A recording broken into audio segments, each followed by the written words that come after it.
Hello, and welcome to Review Into the Unknown, where today we will be doing The Story of Her Holding an Orange by Milos Bogetic. Bogetic? I probably said that horribly wrong, to which I apologize. Also, I swear I own actual books. They're coming. Just, it's easier to read off a Kindle. First things first. I somehow have 3 subscribers. So, I don't know who the 3 of you are. Maybe you are all Russian bots. I don't care. I love you all. Maybe one of you is a Russian bot and one of you is my CIA spy and the 2 of you can fall in love. Or it could be a throuple. It's fine. But I love you all. Thank you. Hopefully, I can continue to make content that at least you can put on in the background. Or maybe you can just start the video, see if I liked a book or not, and see if it's something you want to read. Anyway, back to the book. The Story of Her Holding an Orange. Yeah, I don't know why you cut off that too. I'm not reprinting it, but that's what the cover looks like. It's very nice. So this book was published officially in 2013 and currently sits at a 3.21 on Goodreads with, I think it was 699 reviews. Normally I write that on the back of these sheets, but I'm trying to do this one quick. Now that review and that number of reviews is a little bit misleading because originally the story wasn't published like on Amazon or anything. It was published on No Sleep, the Reddit forum No Sleep, where people publish, write and publish stories in the style as if it had happened to them. And they're all scary stories, and it's been kind of a long-standing tradition for people who want to try their hand at horror, especially sort of what goes bump in the night. Real quick, would I recommend reading this story? Yes. I know 3.21 sounds like people weren't really feeling it. A lot of people were really let down on the ending, but it is a very quick read. It is a short read, and quite frankly, for what it is, I think it is well worth giving it a shot. I think it's on Kindle Unlimited, so if you have that, go for it. The next thing is just a quick content warning. This is a relatively bloodless book, especially for horror, because I know the trend now is extreme horror, graphic horror, and this isn't this. And this is pretty bloodless. It is creepy, very creepy, but there isn't a lot of gore in it. There is mention of a dead cat. The dead cat is mentioned twice. We are never shown the dead cat in any detail. The cat isn't killed on screen, and we are not even entirely sure if the dead cat exists. That might make more sense later, but just that is in the story. Quite frankly, I don't think it needed to be, but I'm not the author. There is also mention of infidelity and death of a child. Once again, not horribly graphic in any sense. It is mostly creepy vibes. Oh, also, it does mention the Bosnian War. Because from what I can tell, both in the story and the person who wrote it, because remember, this is started on No Sleep. So this story was written as if it happened to Milos. Milos was writing a story about his life. And so when you research this guy, what happens in the story, except for the supernatural elements, a lot of that seemed to have happened in his real life. So real quick, this author is no longer with us. It seemed like he came to America, he was playing basketball. Eventually he made a pretty good name for himself on the No Sleep. It looks like this was the only story of his that was published officially, like on Amazon. It's the only one that you can get. But he was really highly regarded on No Sleep. I guess just since this one was an astounding success, because I'm sure self-publishing is pretty hard. So nothing else made it to print, but a lot of his stuff was used on the No Sleep podcast. He's on the No Sleep wiki. But yeah, he passed about 2 years ago, which I only found out about while researching to see if he had published anything else, and the answer is no. But yeah, he was even married to his who in this book he has a girlfriend named Trish, and he has a wife named Trish. So it's clear that while it is a fictional story, he was writing a lot about his life. But I don't want to dig into this man's life 100%, so I can't say exactly how much is 100% true from the story versus his real life, because that feels weird to me. That is a line I just, maybe he's just too modern, too recent, and he's not a huge big name author or someone super famous. I don't want to go prying more than I already have. So we'll just assume that there is a good chance that a lot of stuff that happened in the book, besides the supernatural, happened in his life. With all that said, let's get into the book. Once again, this is a fairly short book, and I would just recommend reading it because my summary is going to be very brief and non-descriptive, and the big thing on this book is it gives you a great creepy feeling. Yeah. So this story is just written once again as if Milo is telling you about something that happened in his life. He talks about how his family knew the Bosnian War was coming, so they fled. He's still at him, like they had to leave the grandparents behind, but the main thing is they needed to leave, and so they left to Montenegro. While there, they're starting to build a life for themselves, and the mom ends up making a friend with this one lady named Rose that supposedly also came from Bosnia, and they hung out together a lot. One day, Milos is just kind of chilling in there with his mom and Rose when his mom gets up and goes, "Oh, I'm going to bring you this little piece of dessert. I'll be right back." She leaves, and so it's just Milos and Rose. So Rose turns to him and smiles big and wide. You can just big, wide. You can see all her teeth, and through her clenched teeth, she says, "I have something for you." And she holds out an orange. And he refuses to take it, and she just keeps insisting. And she keeps acting weird and strange, and she doesn't blink. Her smile doesn't go away, and her head tilts weird. And then the mom comes back in, and she's completely normal. And he knows no one's going to believe her. Milos knows no one's going to believe him about Rose. So he doesn't say anything. But time passes, and she's at his window. He tries to tell people, "Hey, she's creeping outside my window." No one else saw her, so they just think he's, having a bad dream. Rose shows up at a party that Milos' brother is throwing, and creeps him out there. Like, she is following him around and is trying to find opportunities. Every single time with that big white smile and this cringy, weird little voice offering him an orange that he refuses to take.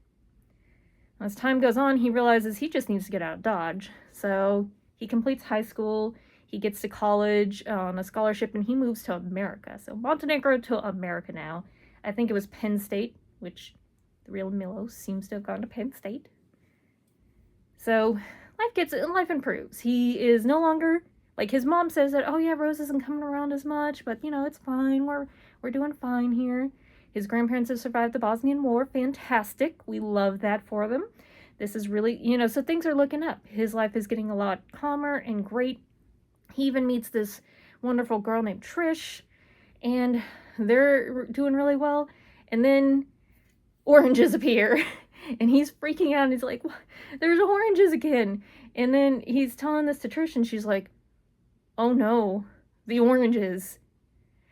Turns out, Trish is an airline stewardess, and on one of her flights, there was Rose offering her an orange in the same creepy way. And then she even followed her back to a hotel she was staying at. Ugh. So now we have 2 people being haunted by oranges. There's about to be even more. But so Milos eventually, convinces someone in the family something weird's going on, and they say, "Hey, go talk to your grandmother." So the grandmother, who is still in Bosnia, and he's like, "Hey, something weird is happening." And she's like, "Oh, this happened to me, except it wasn't a young lady named Rose, it was an older man in a suit. So there was an older man in a suit with a top hat that tried to give her an orange. She kept refusing. And then during the Bosnian War, oranges kept appearing at her door. Like, so she was offered this orange way back when, and then years later during the Bosnian War, she kept getting offered oranges and she would throw them away, which food was scarce. So her husband's going, why are you throwing away oranges? She's like, trust me. Eventually, both Rose and the old man come to her door and say, you know what? It's fine. You don't need to take them. We're going after your grandson next. And no, she didn't think to warn either of her grandsons. They're just like, nope, it's fine. You don't have to take it. One of your grandson will take it. And we don't get much backstory for Trish. Like, it didn't seem like this has haunted her family. It just seems that something happened where it's haunting both of them, but it also is haunting Milos's line, at least with his grandmother. And eventually, Milos also meets the old man, and he tries to offer him an orange. So we've got these two people offering oranges to both Trish and Milos's family. And it keeps building and building and building. And even at one point, they're like, nope, we're just going. They moved across the country to Georgia. And as soon as they arrive, there's an orange at their new place where they told no one they were going. So they're not getting away from this. And when Milos is the only one that saw the orange in the new place, because Trisha wasn't there at the moment. Like, she was off buying groceries. Milos opened the door. There was the orange. Turns around. The old man and Rose are there. He's like, I'll take the orange. Just tell me what's going on. I'll take the orange. And so, spoilers for the very end of it. It turns out Milos's great-grandfather was in Africa honeymooning with his wife. During the honeymoon, they met another couple that they became buddies with. At one point, Milos's grandfather and the wife from the other couple ended up having an affair in a barn. Like, their partners weren't there, they got drunk, they were like, okay, we're gonna have an affair. During the coupling, a girl saw them, got scared, like, was just, like, backing away, like, oh no, oh no, oh no, and she, like, fell from the top story of the barn and broke her limbs. And, you know, they're like, oh no, if we say anything, then we're gonna destroy our marriages. We can't say anything, but someone's surely gonna be here, and I'm so sorry, we didn't really mean for this to happen. Here, I'm just gonna leave you this orange to prove that I'm trying not to be a bad person. It's just we can't say anything. We gotta go, or we're gonna get caught. So they left the poor girl there dying, but they gave her an orange to try to say, hey, we're not terrible people. We're just not going to help you because it's going to get us in trouble. So his grandfather never told anyone about the girl, but the great-grandfather did learn that the family did eventually find the girl, and she was just barely alive, but in horrible shape. And they couldn't figure out how to save her. She was dying, and she wasn't gonna make it.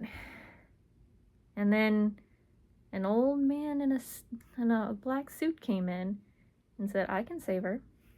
She'll stay with you in this realm. You'll never see her again. And apparently they decided that was a good thing to do.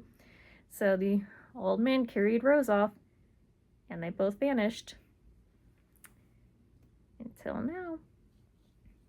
And so that's it. So that's why she kept offering an orange, because that was her peace offering from Milos's great-grandfather. And so why did he have to take the orange? Rose just said, it sets me free now. What happens now? I can't tell you that. And so why were they bugging Trish? Trish's great-grandmother was the other half of that affair partner couple. I guess her line wasn't bothered quite as much because her grandmother wasn't the one that offered the orange. It was Milos's great-grandfather. But it is really interesting in a way that the horror does just end. There is a mention that, well, Trish is pregnant now and it's a girl, so Rose is getting reincarnated, but the horror just does end. Like, no one else is getting haunted anymore. The man is just gone, which we never figure out who the old man is. We know who Rose is, but the old man, is he death? Is he Satan? We don't know. So much is left unsaid. As a matter of fact, there is a big part of this where Rose and the old man try to convince a priest not to baptize Milos, and initially the priest, okay, I'm not going to baptize him, but then finally gives in, like, no, I gotta baptize him, something weird's going on, and then he's tormented the rest of his life because he went against them. But once again, why did Milos not need to get baptized? But then again, he did get baptized, so what did that have to do? Like, did that stop anything? There's so much that's left unanswered. But once again, this is an old school horror tale from the internet. And it's not done by professionals. It's done by people who really are trying to just tell you a spooky story. And it is. It was super spooky. Granted, this reading for this review was the third time I've read it. The first time, I just caught bits and pieces of it online, and I was trying to chase down the ending. Eventually, I think I found it on Amazon, and I bought it, and I read it through, and I was like, huh, that's a weird ending. And then for this, I'm like, oh no, I need to reread it again, because I'm really fuzzy on how, like, it all happened. But that's the thing, like, it's a story that stuck with me, even though it had been a decade since I'd read it. It is such a good, old-school horror tale from, you know, a simpler time in the internet, when it wasn't all just, I hate to say AI-generated slop, but you know what I mean. It didn't have to be perfect and polished, and it wasn't the perfect polished stuff that you get seen now, or the AI slop. It was just a real, like, it felt like there was humanity behind it. Was it perfect? No. There is quite clearly a lot of problems with the story. Is the ending, like, the most satisfying thing it could be? No. But there's something real to it, and there's something really cool to it. And yes, this was one of the creepiest stories I'd ever read at the time. And this was, once again, written about 10 plus years ago. So some of the tropes it's using in this were not as common. Like, yes, they were around, but I feel like there was an element of that wasn't quite as prevalent. Now it's, like, everywhere. The creepy face is everywhere. The creepy smiley face, yeah, that's everywhere now. But it felt a lot fresher at the time. So maybe that's what I'm saying. This is a time capsule to an earlier, simpler part of the internet. Sort of what I'm trying to do now. I am not good with the production values, so I'm giving you just what I liked from the earlier internet. Just the simpler videos. Maybe it's just I'm being cheap and not wanting to put extra effort in this. But to be fair, I've got a day job and a lot else going on. But maybe I can just share with you this. Just a simple book that I hope you might read, and maybe you'll enjoy. Maybe you'll get something out of it. Anyway, thank you again, my 3 wonderful, beautiful, amazing, perfect subscribers.